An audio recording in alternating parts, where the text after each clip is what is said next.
거래 자체가 없어요. 지난 8일 서울 동작구 흑석동 흑석 한강푸르지오 단지 내 공인중개업소 대표는 매수 문의는 꾸준한데 매수자와 매도자 간 가격 격차가 커서 거래가 이뤄지지 않고 있다라며 이같이 말했습니다. 서울 주택시장이 일정 호가 이하로 팔지 않겠다는 집주인과 집값이 하락하면 매수에 나서겠다는 매수자 간 눈치 싸움이 본격화하면서 숨고르기 양상을 보입니다.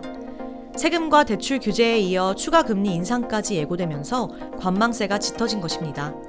특히 서울 집값의 바로미터인 강남권 아파트값 상승폭이 전주 대비 축소하면서 일각에선 서울 집값이 숨고르기 이후 조정 국면으로 전환되는 것 아니냐는 전망도 나옵니다. 다만 매물 부족에 따른 수급 불균형 장기화와 풍부한 유동자금 등 집값을 자극할 상승 요인이 여전한 만큼 예단하기는 이르다는 지적인데요.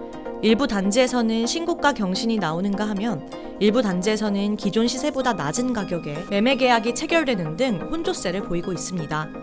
국토교통부 실거래가 공개 시스템에 따르면 강남구 대치동 음마아파트는 지난달 12일 24억 원의 신고가를 경신한 뒤 같은 달 19일 27억 원에 거래되며 신고가를 갈아치웠고요. 반면 노원구 상계동 상계주공 7차는 이달 12일 5억 5천만 원에 거래되면서 직전 거래 1월 27일 6억 2천만 원보다 7천만 원 하락했습니다. 주택시장에선 단기간에 집값이 조정 국면으로 전환하기에는 한계가 있다는 게 중론입니다. 집값 안정을 위해 공공주택 공급을 강조한 정부의 부동산 정책 신뢰도가 하락했기 때문인데요. 홍남기 부총리도 기재부 국감에서 국민의힘 유경준 의원의 질의에 올해 46만 가구가 공급될 것으로 전망했으나 미치지 못할 수도 있다라고 밝혔고요. 유경준 의원이 국토교통부가 제출한 자료를 분석한 결과 올해 연간 주택 공급량은 39만 1,195가구에 그칠 것으로 예상됐습니다. 여기에 주택 공급을 늘리기 위해 3기 신도시 등 공공주택 공급을 확대하고 있으나 실제 공급까지 최소 4, 5년이 걸리는 만큼 당장 공급 확대를 체감하기도 어렵습니다. 여기에 다주택자에 대한 보유세와 양도세 중과 시점인 지난 6월 1일 전후로 매물이 줄어든 것도 한몫하고 있습니다.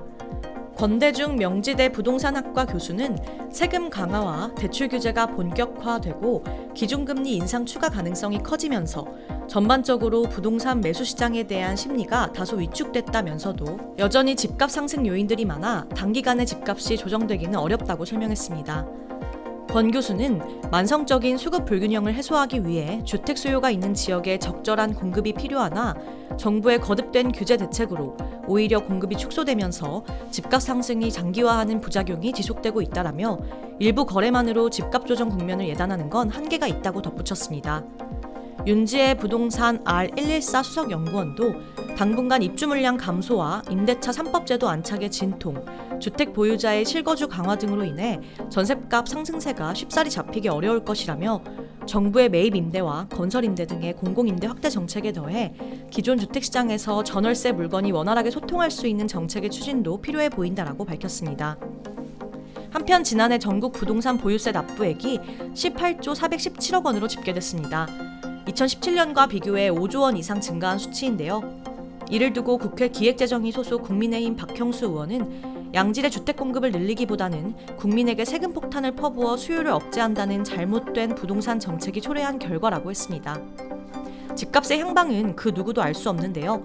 다만 대출 조이기와 과도한 세금 부과만이 답은 아닌 듯 싶습니다. 앞으로도 바른 부동산 뉴스는 부동산 관련 소식들을 발빠르게 전해드리겠습니다. 좋아요와 구독 부탁드립니다. 감사합니다.